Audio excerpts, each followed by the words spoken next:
साथियों, आज 20 जुलाई है और आज ही के दिन देश का युवा इस देश की सड़ी हुई सिस्टम से निराश होकर दिल्ली के जंतर मंतर से संसद भवन तक शांतिपूर्ण आंदोलन करने जा रहा है।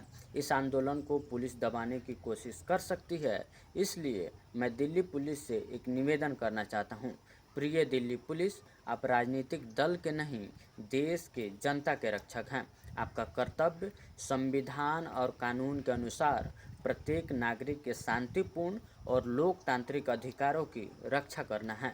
यदि कोई आंदोलन शांतिपूर्ण ढंग से हो रहा है तो आपकी सबसे बड़ी जिम्मेदारी उसे सुरक्षित और व्यवस्थित तरीके से संपन्न कराना है, न कि अनावश्यक तनाव या टकराव की स्थिति पैदा होने देना। याद रखिए, इस देश का युवा, छात्र और आम नागरिक भी इसी देश के परिवारों का हिस्सा है। आपकी तरह उनके भी सपने हैं, उनका भी भविष्य है।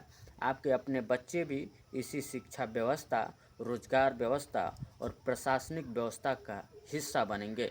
इसलिए हर निर्णय लेते समय केवल आदेश का नहीं, बल्कि अपने विवेक और संविधान के प्रति अपनी जिम्मेदारी को भी ध्यान में रखिएगा। यदि कहीं कानून व्यवस्था बनाने की आवश्यकता हो तो उसे निष्पक्ष, संयमित और मानवीय तरीके से निभाइएगा। किसी भी शांतिपूर्ण प्रदर्शनकारी के साथ अनावश्यक बल का प्रयोग, अपमानजनक व्यवहार या हिंसा लोकतांत्रिक मूल्यों के अनुरूप नहीं है।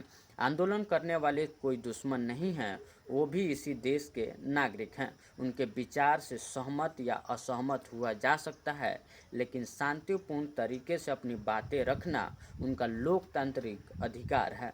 हम दिल्ली पुलिस से अपेक्षा करते हैं कि वह किसी भी प्रकार के राजनीतिक दबाव से ऊपर उठकर निष्पक्षता, संवेदनशीलता और संविधान की भावना के अनुसार कार्य करेगी।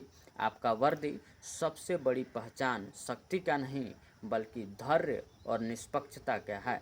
आइए ऐसा वातावरण बनाएं जहां लोकतंत्र मजबूत हो, कानून का सम्मान बना रहे और किसी भी नागरिक को प्रशासन से डरने की जरूरत नहीं पड़े। हमें उम्मीद है कि पुलिस संवैधानिक जवाबदेही को ध्यान में रखते हुए आंदोलन को कुचलने की कोशिश नहीं करेगी। जय हिंद।